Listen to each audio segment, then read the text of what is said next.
So welcome back to another podcast episode of the Soul Centered Podcast. Ariela and I are here excited to share with you today a conversation about generational healing. Before we do, you want to just check in on what's going on in the world and in your life? Oh, yes, we do. Welcome, everybody. Welcome to Soul Centered. There's a lot going on in the world. I was just thinking the world is just very bumpy right now. And I was just having a conversation with a client about this. And, we go through COVID and we think we're through it. And then there's more, there's stuff, there's life. And it's a lot right now. And so the way that I've kind of intuited with my clients is right now there's a lot going on and there will always be a lot going on. And our job is to look within.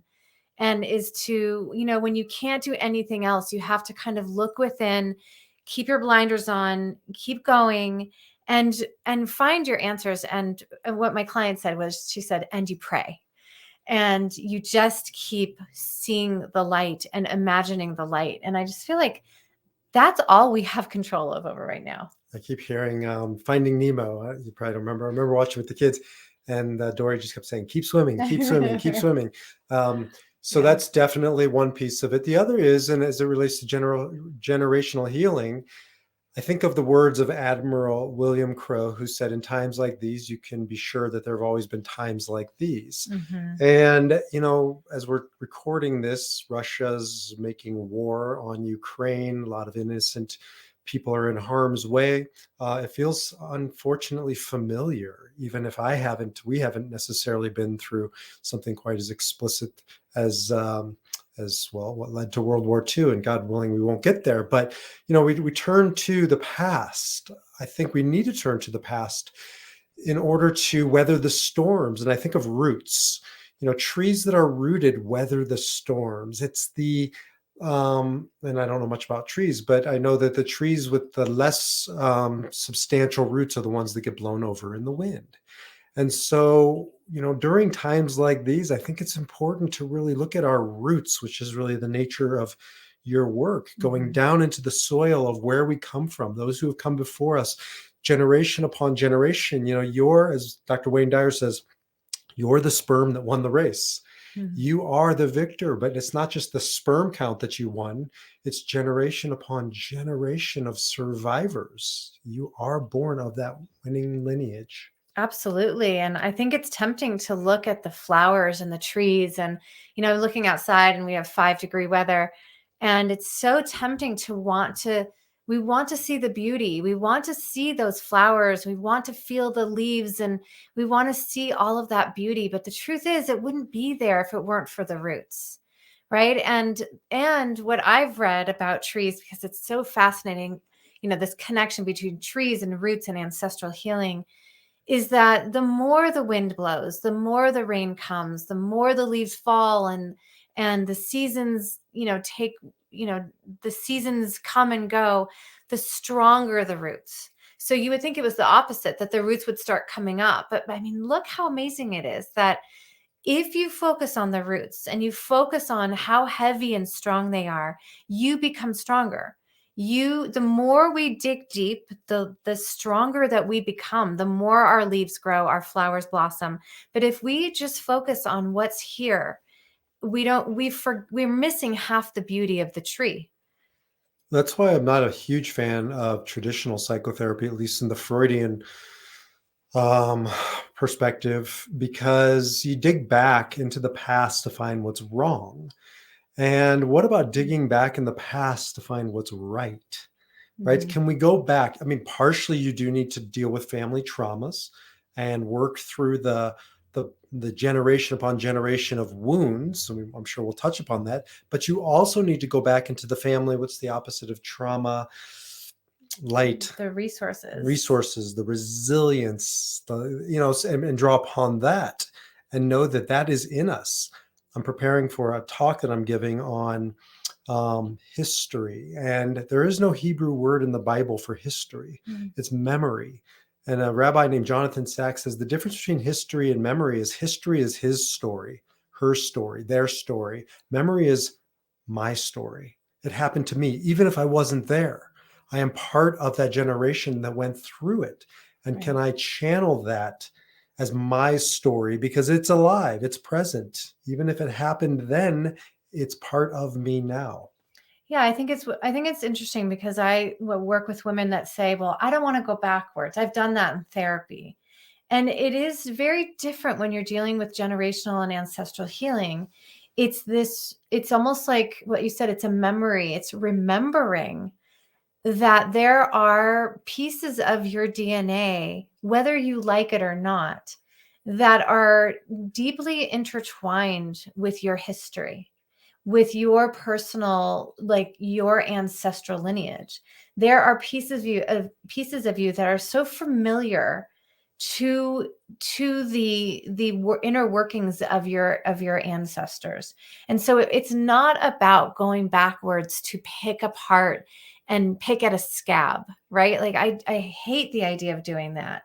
But the beauty is, Tirsa Firestone says, you can find your wise and well ancestors.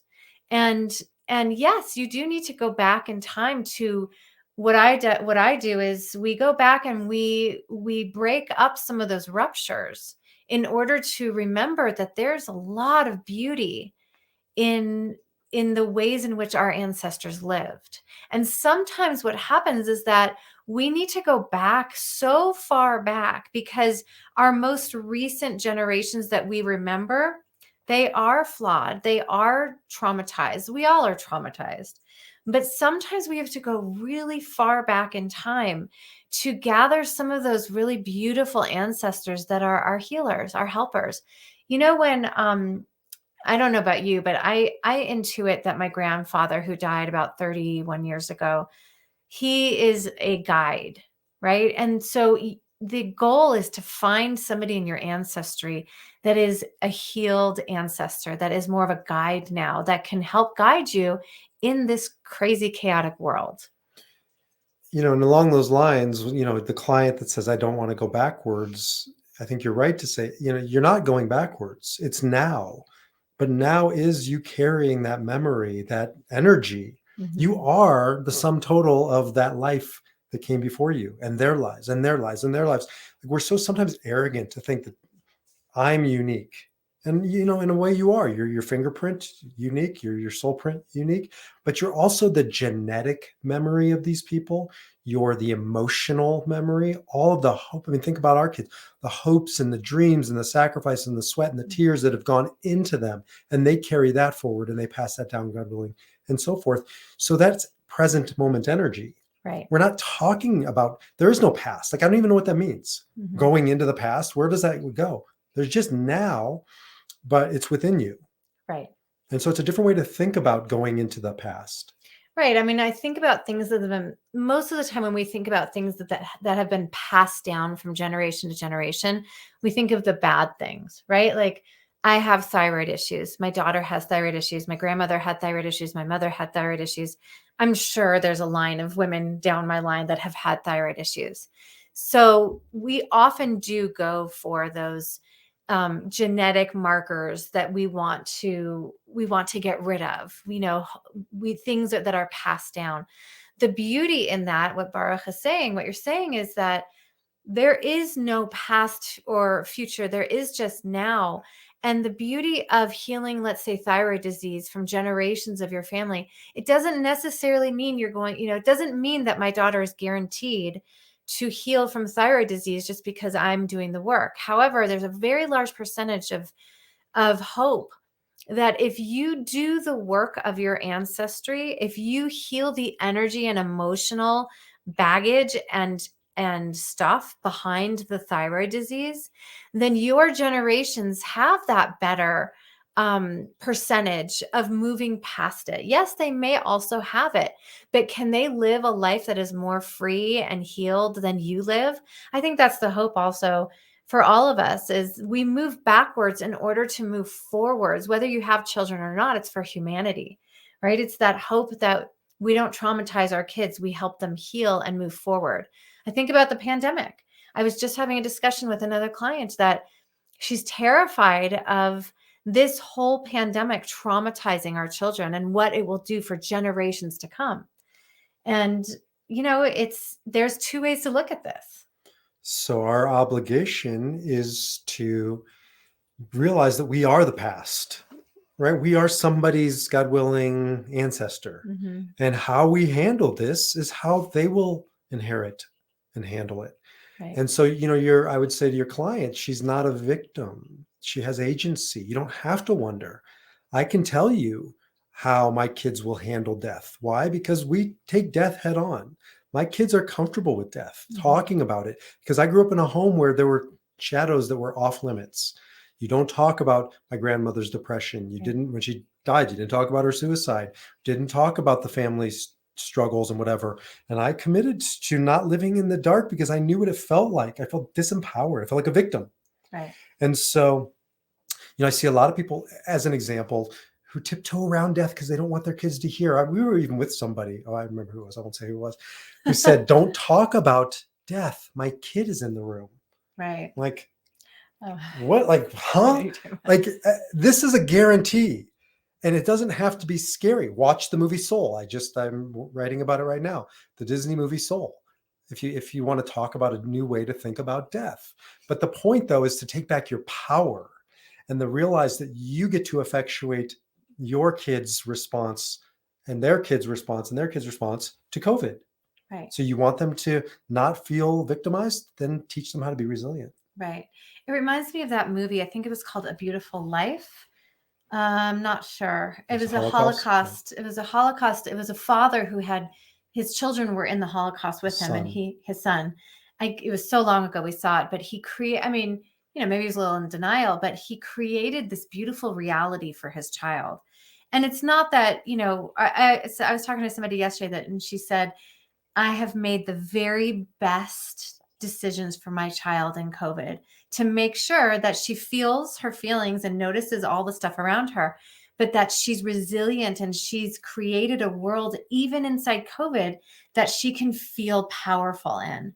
And really that's the goal, is to, and again, if you're sitting here and you have children and you feel anxious because you're not passing down X, Y, and Z, I will ask you to step back from your children and step back from humanity and go back inside of yourself so that you can have power.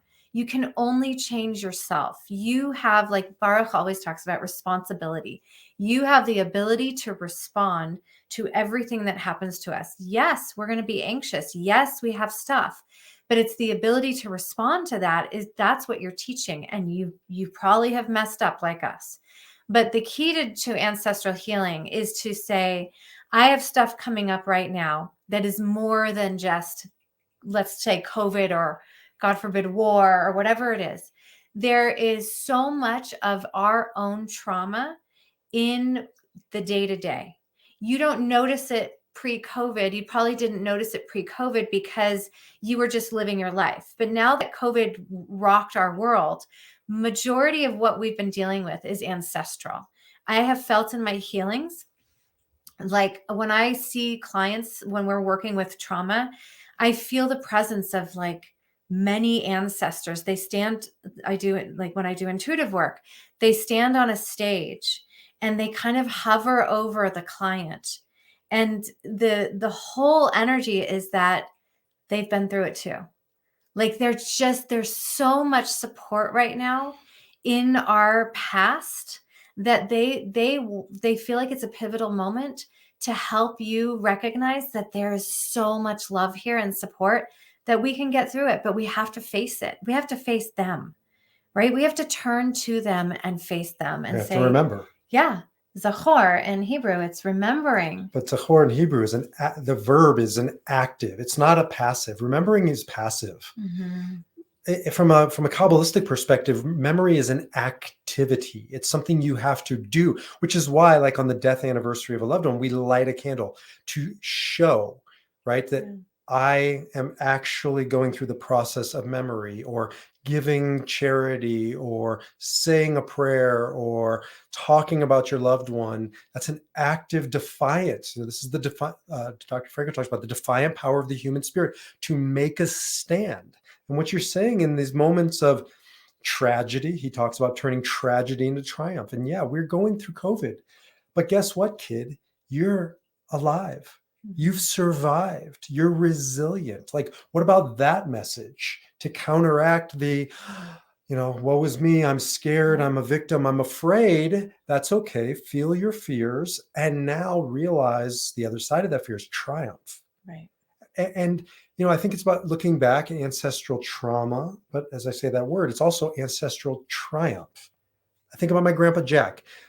I go to him in these times because he went through World War II. He fought in World War II. He was a few days after D-Day. He died. He had a metal plate in his head from taking shrapnel. He liberated a concentration camp. I remember asking him if he was afraid, and he said, yes, of course I was afraid. And he did it anyways. Right. And he didn't go and tell me how courageous he was, but he did it. And I used to wear his helmet growing up and his jacket and play G.I. Jack. His name was Jack. And I played G.I. Jack and I'd run around and I would be, like him. But that's part of my wiring. And I can draw upon that when I think of Russia going into Ukraine, or I think of bad things happening, right? This generation, maybe some of you, embodied the resilience, and I'm the inheritor of that. Right. It's the wise and well ancestors. It's that we all have trauma. We all have the stuff. We're all human. But like Grandpa Jack, like he took action even though he was afraid. So it's really about going back in time, and there's, you can do a ritual around this. It is a horror. Remembering is an active idea of doing ritual. I call it ritual around your wise and well ancestors. Yes, there were ruptures, but we in our Western world, we don't do a great job of honoring and respecting our elders and our ancestors. Like, think about in the Native American world and Mexican cultures, they revere their ancestors. Dios de Muerta, the Day of the Dead. We did a whole talk on that, remember? A long time ago. Spanish is terrible. Yeah. Sorry. My Spanish is terrible. Day of the Dead. But my point is, they do an excellent job of revering and respecting their elders because they know where they came from, right? You didn't just pop into the sky from the sky. The challenge with our Western culture is that we separate from our families. We don't commune with and honor our families. A lot of cultures have like a whole mantle full of, people that have passed, and they light candles and they do a whole ritual around it. We can learn from this because you came from those people that struggled, that survived, that surrendered, that they were in all these things that we're dealing with. But we separate ourselves. We don't exist. That's them, not us. And what it does is it breaks up relationships in this world today.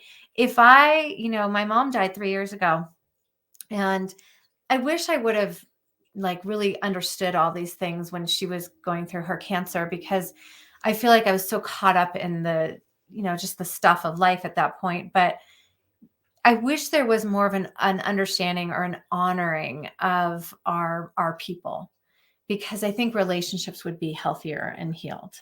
Part of the challenge, and back to generational healing, is that we live in a culture, especially in the West, especially in America, that's so new focused. Everything's got to be new. Newer is better.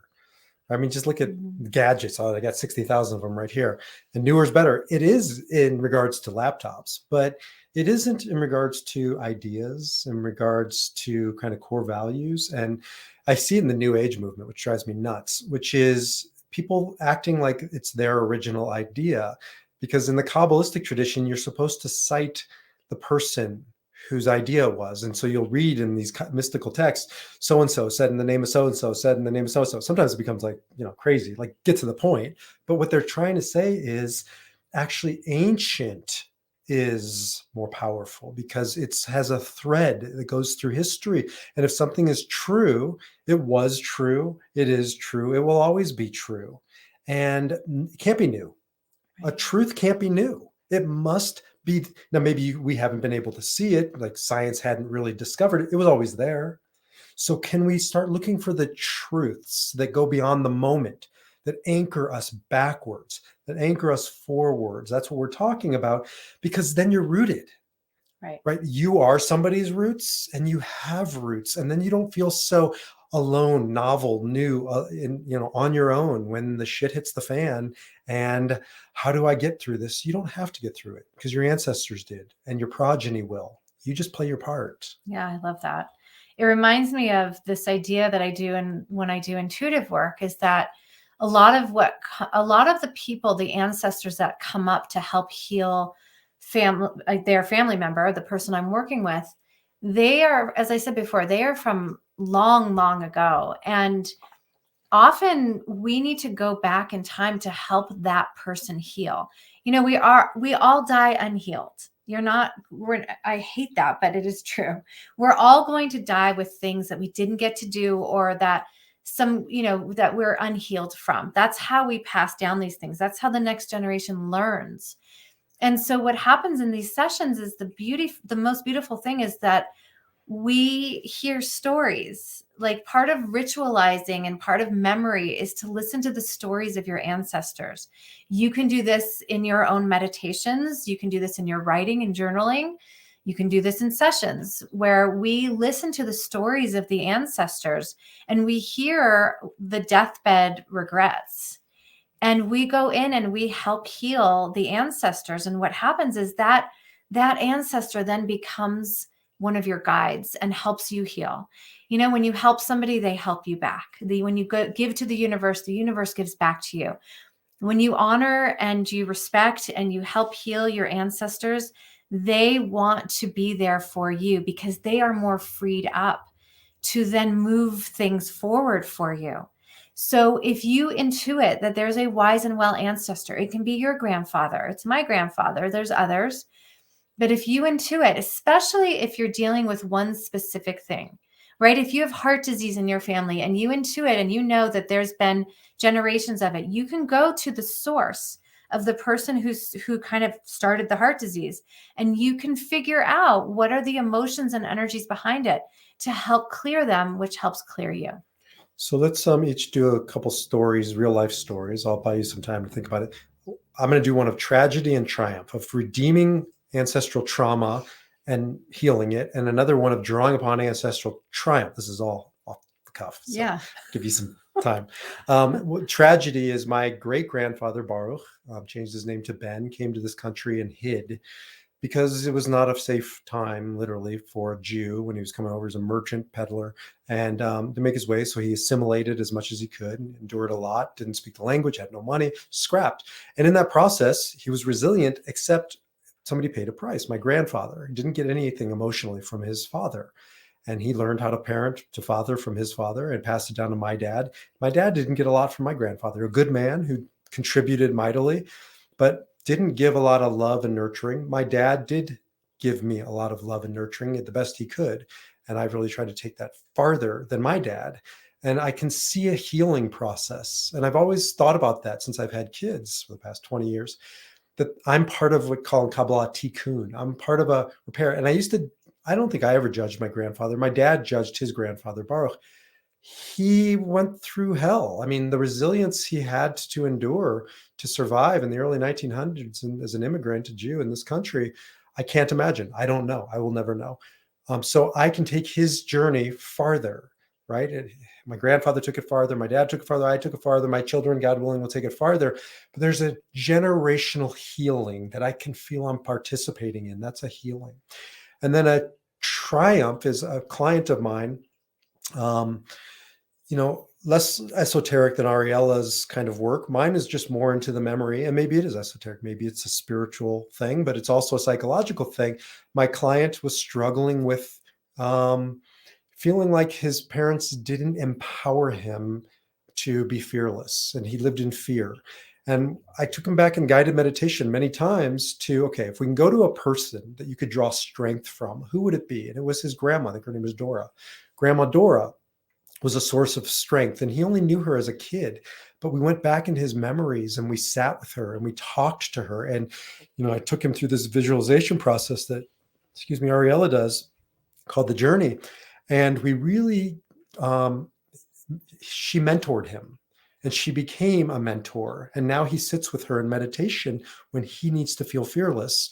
And Grandma Dora instills that because she lived it, and now she still lives it.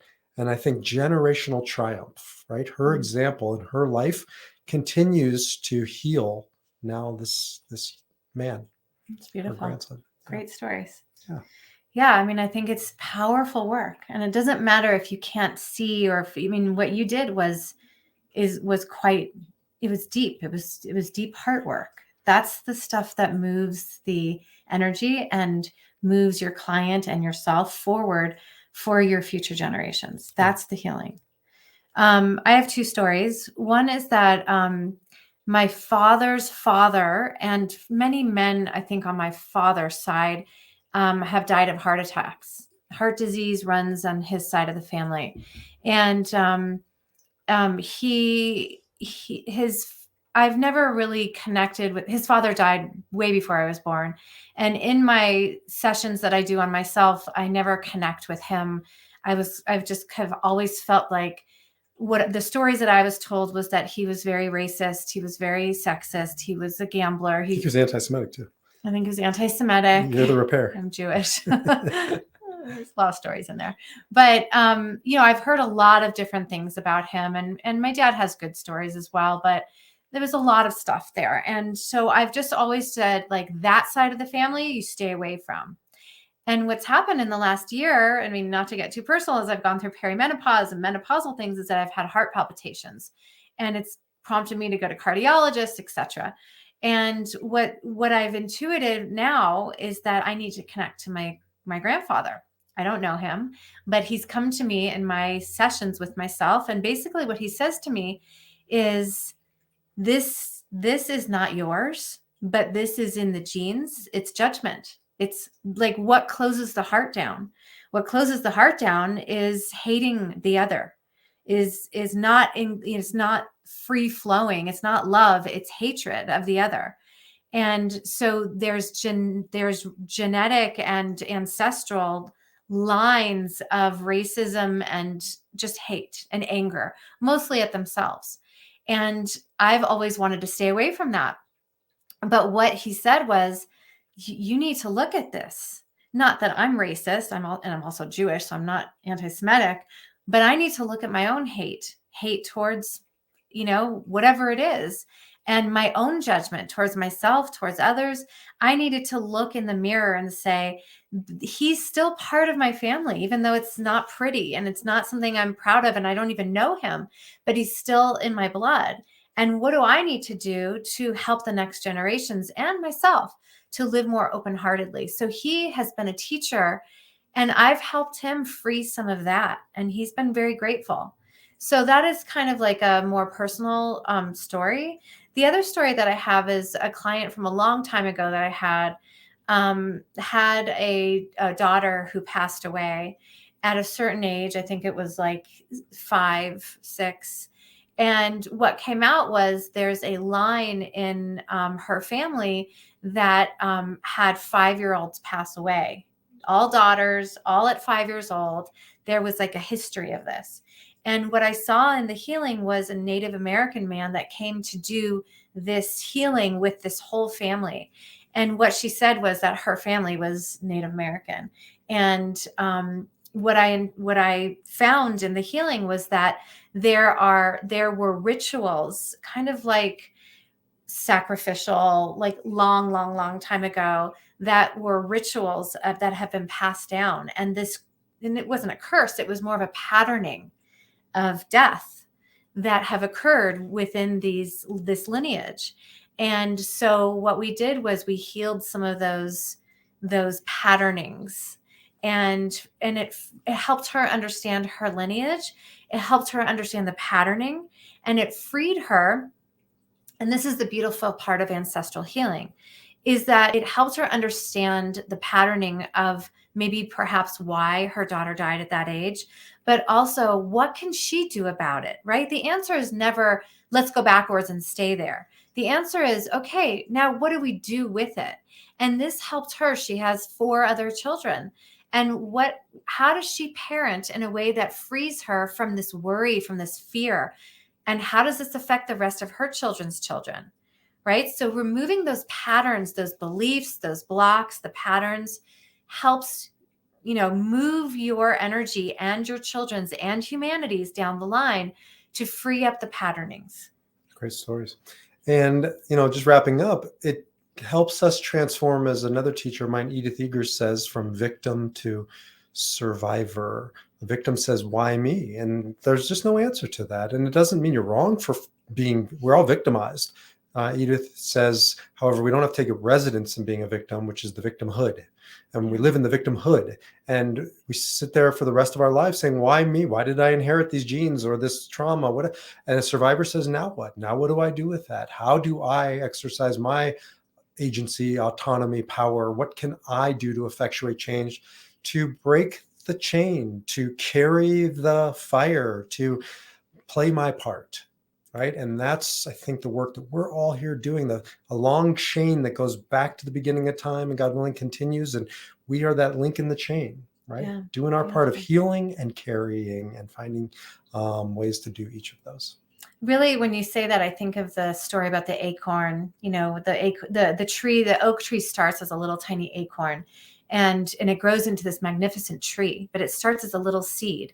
And when we do the ancestral lineage, the generational healing, what we do is we free up all of those things that are really not ours. Really, our sole purpose, our sole reason for being here is to get rid of the debris, the stuff that we carry within us, so we can be that little seed, so we can remember this is who we are. We are here for a specific reason. We are here because we were given some specific mission. Everybody's is different. But if you're caught up in your traumas and your wounds and this belief and that belief, you're stuck in ancestral looping. You're in the loop. And so the goal is to be that mighty oak tree. But that is where you shine, and that is where your soul shines. You are an individual, but we have to clear the debris in order to remember what a mighty tree you are. And to remember that mighty tree that is you has deep roots. Like how I did that. That's good. Finished as we started. And we encourage you to continue to explore those roots, work with Ariela many different ways, not the least of which is generational healing. And maybe we'll add to a generational triumph. Like it. And I will help you exercise the power of your defiant spirit to live with responsibility and responsibility, the ability to respond to whatever you're going through. Until the next time, join us over at Soul Center. Get everything we have to offer there, mysoulcenter.org. Shalom, salam. Namaste, everyone. Peace.